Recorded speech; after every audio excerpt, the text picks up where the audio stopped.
Timur, the shadow that burned the world. Intro, the opening hook. The night sky over Central Asia burned red, not from the sunset, but from cities on fire. In the late 14th century, when empires trembled and kings whispered prayers in fear, one name traveled faster than any army, a name that meant annihilation, a name that meant mercy would not come. Timur, known to the West as Tamerlane, a man who could not read, yet reshaped the map of the world. He did not conquer to rule, he conquered to destroy. This is not the story of a king, this is the story of a storm in human form. A child born into blood, 1336 CE. Timur was born in April 1336 CE, near the town of Kesh, modern-day Sharisabz, Uzbekistan. His tribe was the Barlas, once Mongol warriors who had adopted Turkic language and Islamic faith. Timur was not born royal, he was not born rich, he was not born destined for greatness. But from childhood, something was wrong. While other boys dreamed of horses and songs, Timur watched violence with fascination. He learned survival early. The steppes did not forgive weakness. By his teenage years, Timur had already become a hardened fighter, skilled with sword, bow, and deception. Then came the injury that would define him forever. During a raid around 1363 CE, Timur was struck by arrows, one in the leg, another in the hand. He survived, but he would never walk normally again. From that day forward, history would remember him as Timur Ilang, Timur the Lame. But weakness did not humble him, it enraged him. From bandit to warlord, 1360 to 1370 CE. Central Asia in the 14th century was chaos. The Mongol Empire had fractured. Local khans fought endlessly. Loyalty meant nothing. Timur understood one truth: power belonged to whoever could take it.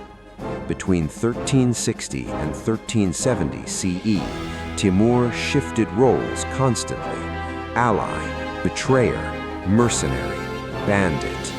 He served Tuglut Timur, ruler of Mughalistan, then rebelled, then allied again, then murdered rivals without hesitation.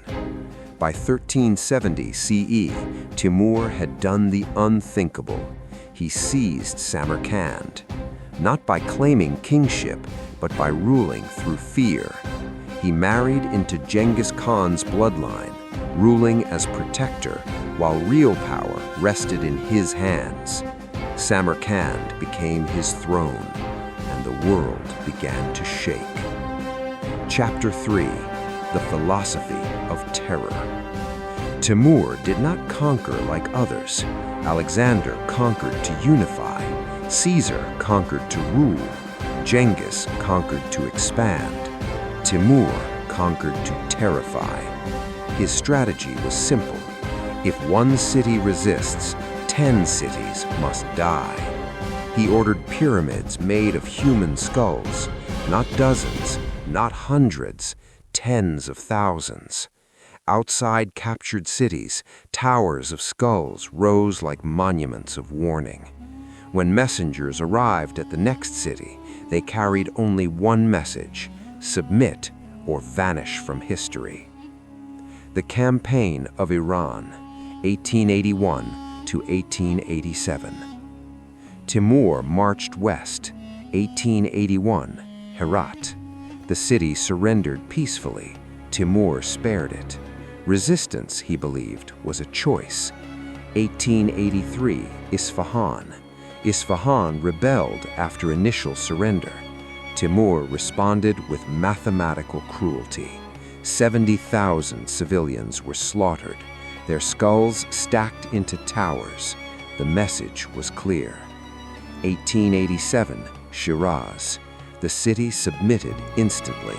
Poets lived, scholars lived. Timur rewarded obedience. He annihilated defiance. By 1887, Persia lay broken. The destruction of Golden Horde, 1391 to 1395. Timur now turned north towards the remnants of the Mongol Golden Horde. His enemy was Toktamish Khan, once his ally. 1391, Battle of the Kondurcha River. Timur crushed Toktamish, but he did not stop. 1395, Volga campaign. Cities burned, trade routes collapsed. The Golden Horde never recovered. Russia would rise centuries later because Timur destroyed its Mongol masters. He reshaped futures without knowing names. India burns, 1398 to 1399. India was rich. India was divided. India was vulnerable. Timur crossed the Indus in September 1398. Delhi stood unprepared. December 17, 1398, Battle of Delhi. Timur slaughtered 100,000 prisoners before battle, afraid they might rebel. Delhi fell. For 3 days, the city burned. Mosques collapsed, libraries vanished, bodies filled the streets. Then Timur left, not to rule, only to destroy. War against Ottomans, 1402. The world believed Timur unstoppable. Only one man dared challenge him, Sultan Bayezid I of the Ottoman Empire. July 28, 1402, Battle of Ankara. Timur outmaneuvered Bayezid completely. The Ottoman army collapsed. Bayezid was captured. Legend says Bayezid died in captivity. Some say from humiliation, others from illness. Europe celebrated. Timur had saved them without knowing them.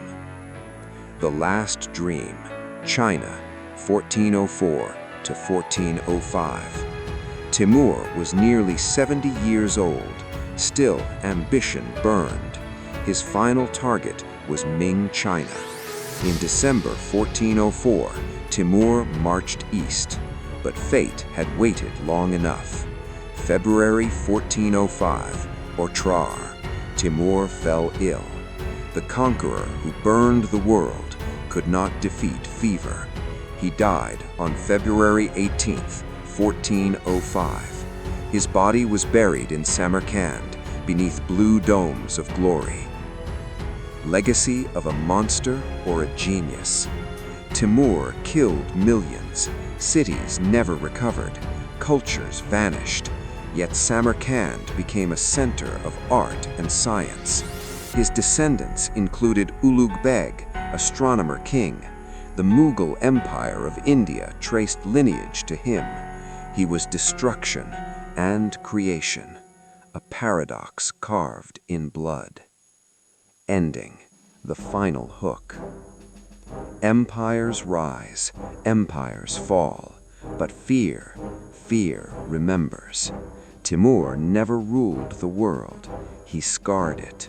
And even today, when historians whisper his name, they lower their voice, because some shadows never fade. Timur, Tamerlane, the man who conquered through terror.